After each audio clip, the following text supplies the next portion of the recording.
Another iconic aircraft from RAF history is the Nimrod, which shares its name with a wonderful tune by Sir Edward Elgar.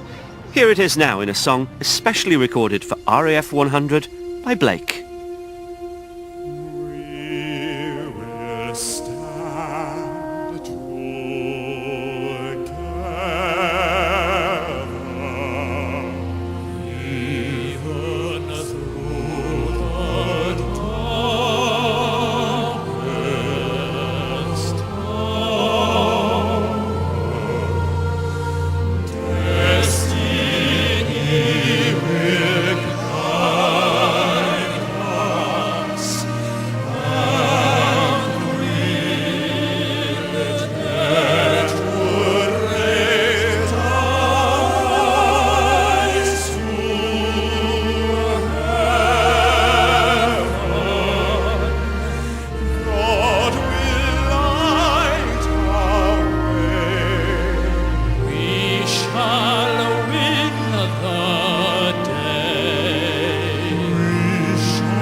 In July this year, an amazing collection of 100 aircraft flew over Buckingham Palace to mark the RAF's centenary.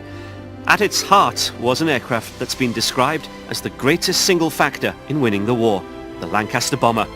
97-year-old Ernie Holmes is one of the last surviving Lancaster pilots. I was born on the 29th of January in 1921.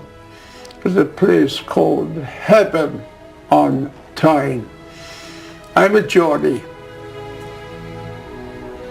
Like all young men of my age, I knew we would be called up, and I wanted to fly.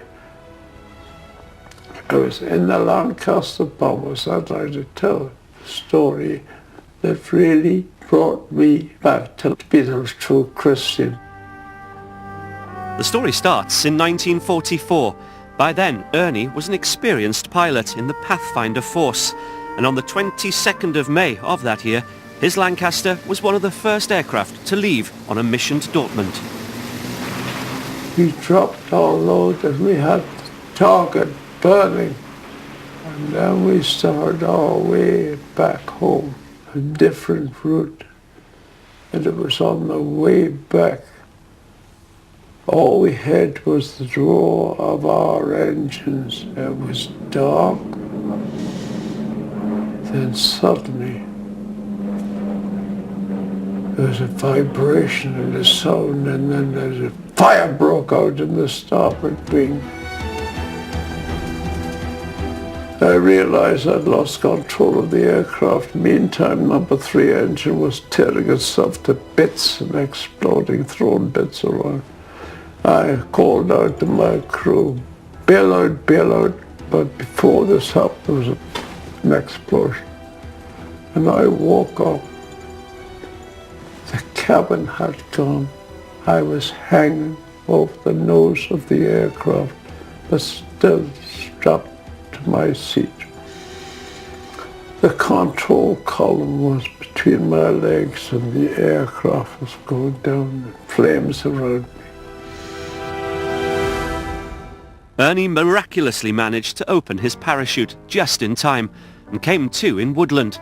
Not knowing where he was, he walked miles to get away from the wreckage of his Lancaster. And then a girl came by riding a bicycle. She said, "Good morning" to me, and I knew straight away I was in Holland, not Germany, not Belgium. And she pointed to the corn. She wanted me to hide. I went in the corn and she went off. Still in grave danger in occupied territory, Ernie was taken in and hidden by the girl's father, a Christian named Fons. It was a hugely risky act of kindness, as Ernie found when one day a family friend visited. He said to me, "Please leave here. If you're caught here, they will all be killed." Made me realize that my Christian, they were risking their life to help me. This is where my Christianity came back. Ernie left Fons's family and, helped by the Dutch resistance, travelled for many weeks in an attempt to get back to England. But he was caught, tortured and imprisoned by the Germans. Fons went on to harbour many more Allied servicemen. It was only after the war Ernie heard what happened to Fons one Sunday morning, just days before the region was liberated. The Germans came and they took him out of the church and they shot him.